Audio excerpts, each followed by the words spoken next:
G'day folks, and welcome back to the channel for update number 5 of my Grim Dawn Community League Season 6 journey with Ather the Cabalist. It's been a little while, I didn't get to play yesterday, so here's today's clips, starting with Ravna, who I killed at level 80, once she gets up off the floor. She actually does spend a decent amount of time kind of running around. It looks like she's trying to get to me, but obviously she is unsuccessful.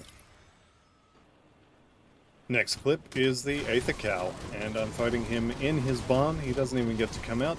Once again, he's going to spend a little bit of time sort of wandering around trying to get through the minions over to me.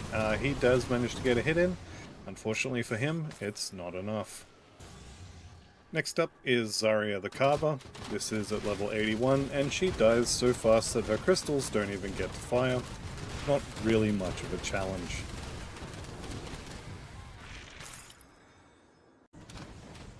Next up is Caraus and then Thalnosh. Now, this is the fight that ended my Aegis Sentinel run last season, but I'm happy to report that this season I've got considerably more damage, and he goes down without much more than a whimper.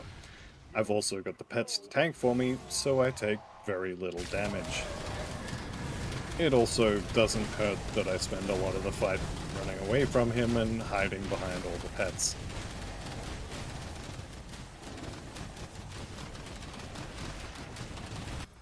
Not long after that, I went and did the Hidden Path quest, and this is the fight with the Guardian of Bmail, which actually took a decent amount of time.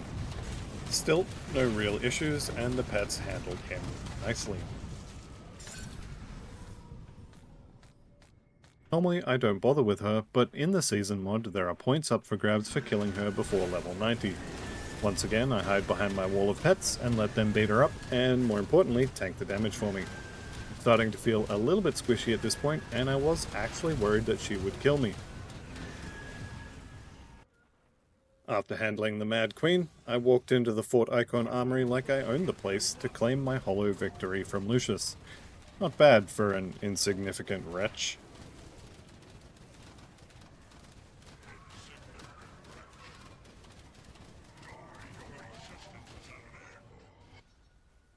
Lmir was the last scoring enemy on my pre-90 hit list that I was going to attempt on this character. I won't lie to you, I was mildly terrified that Lmir would shadow strike me from off-screen and delete both my hopes and my dreams. Fortunately for me, she decided that my Daddy Bear was the better target. Lmir is a bit of a glass cannon, and she went down quite quickly once she'd whiffed that initial large hit.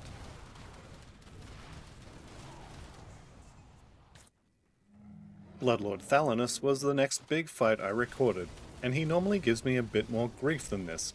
This time, however, the smelly potato was able to keep him under control, and the angry cemetery I walk around with quickly took him out.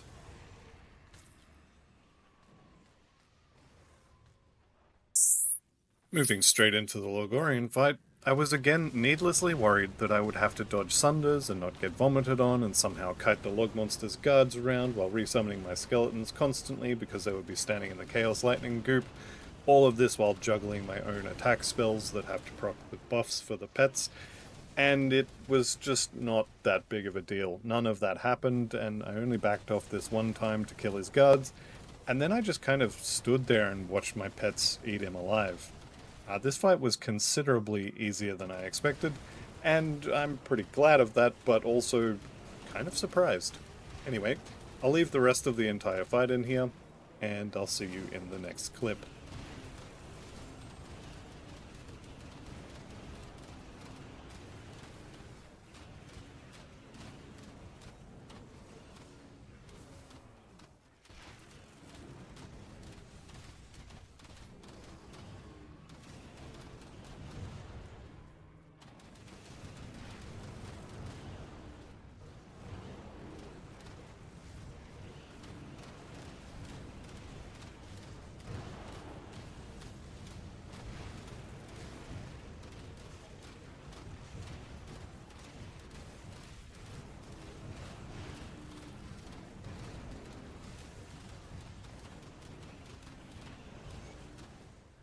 Caraus is more of a speed bump than anything else, and I hesitate to even include him here, but I also don't want to have the entirety of Ashes of Melmoth just be the Theoden fight. After I'd made it to the Coven, I decided that I was going to take a break from the story and get a little bit of farming in. This is that Ather Totem in the Warden's Laboratory, and I figured I'd record it for a little bit of fun.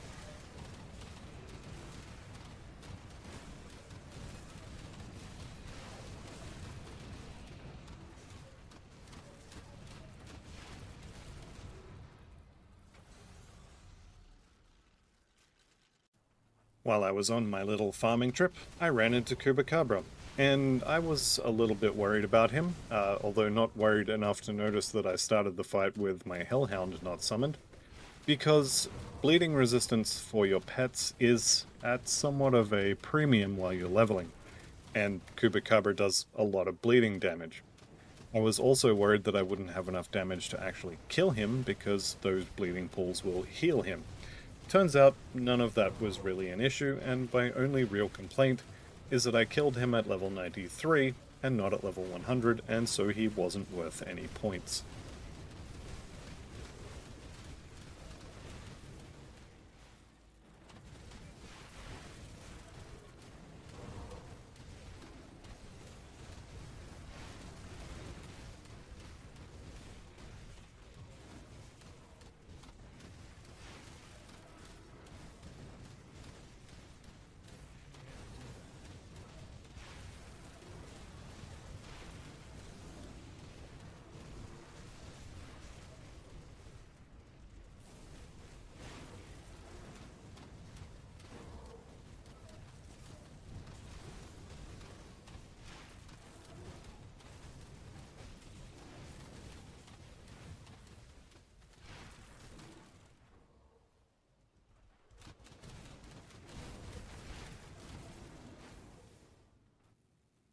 Next up on the block was Alamos in the Steppes of Torment.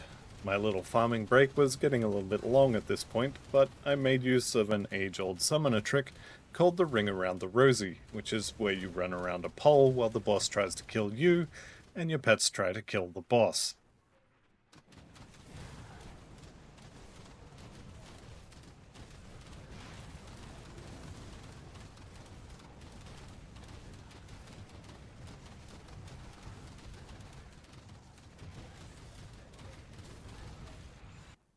This last clip is me hitting level 100 in the Gloomwald after having spent the better part of 12 levels ignoring the main campaign in order to farm totems hoping to get here.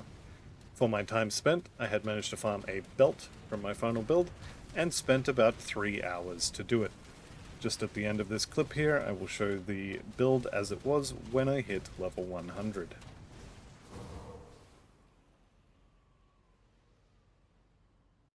And then, after making a test character to mess with merits and the cloud stash, I went to delete said test character and I actually deleted Cake. Like, full on typed in delete, pressed enter, and Cake was gone. Luckily, Alt F4 has saved the day, and when I logged back in, Cake was still here. I really wish I'd had a lump of coal between my cheeks for that moment, however, because I'd be very rich if I had.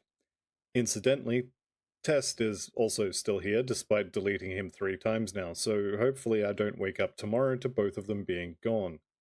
Anyway, I'm going to take that as a sign that it's time to take a break. So that's going to be the end of this update, and the end of Cake's leveling journey. I'll most likely farm up a storm with him, and then go get some more points once he's all kitted out. In the meantime, maybe it's time to start something new. Maybe a cardiology clinic for my poor heart after nearly deleting my fresh level 100 character of 23 hours of playtime. That'll be it for this video though, so thank you all very much for watching. I'll see you in the next one, and goodbye for now.